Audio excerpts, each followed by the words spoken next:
Hi guys, welcome to honeystocks.com, and as you can see there, the question that I'm asking today is where next for the stock market.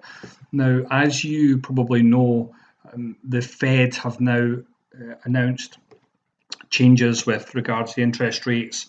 There was a huge sell-off towards the end of the session today. So what I want to do is just walk you through the technical aspects of the market, let you know what I'm seeing, what you should be aware of, and how you can move forward from here. But as always, please pause the video, make sure you're comfortable with that before you move forward. So again, if you like the video, please subscribe to our channel.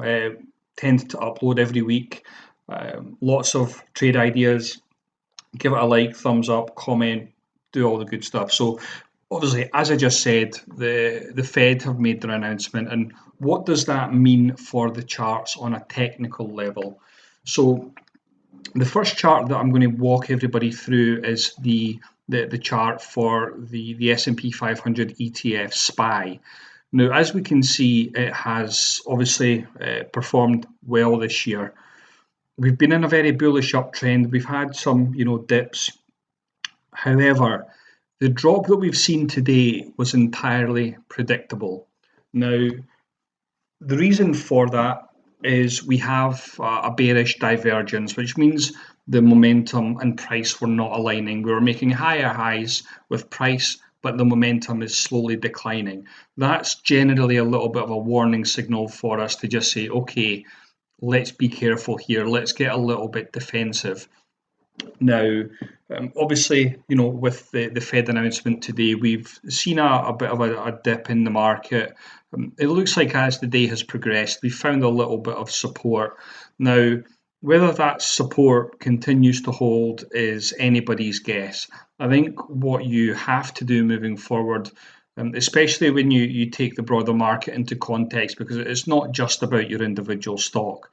It's about the overall market, the sectors, the rotations. You need to be aware of everything. But the S&P 500 and, as I'm going to talk about in just a second, the Dow are the two most important indexes in the planet. And they're flashing some warning signals at us at the moment. Now, this is the Russell 2000. Now, this is a small cap index made up of a basket of 2,000 stocks. This is obviously the ETF, IWM. Now, it's obviously, performed okay this year.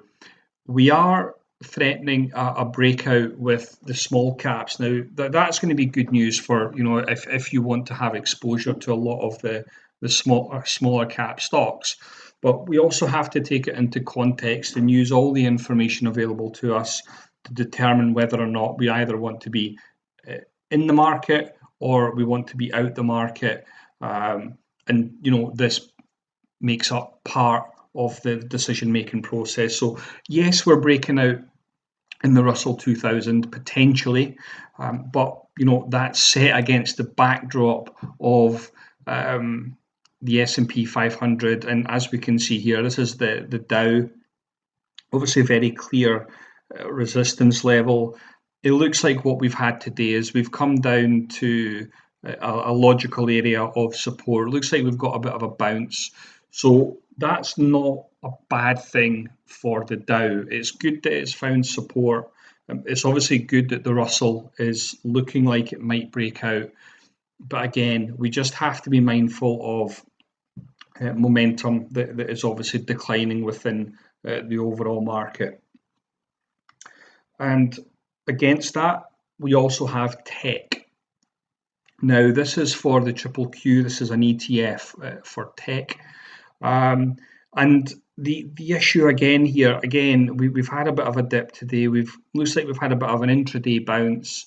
But again, entirely predictable. So when we have these divergences with price, whether it be an ETF, whether it be a stock, sector, whatever it is, it just lets us get defensive ahead of time and just say, okay, there's something not quite right here.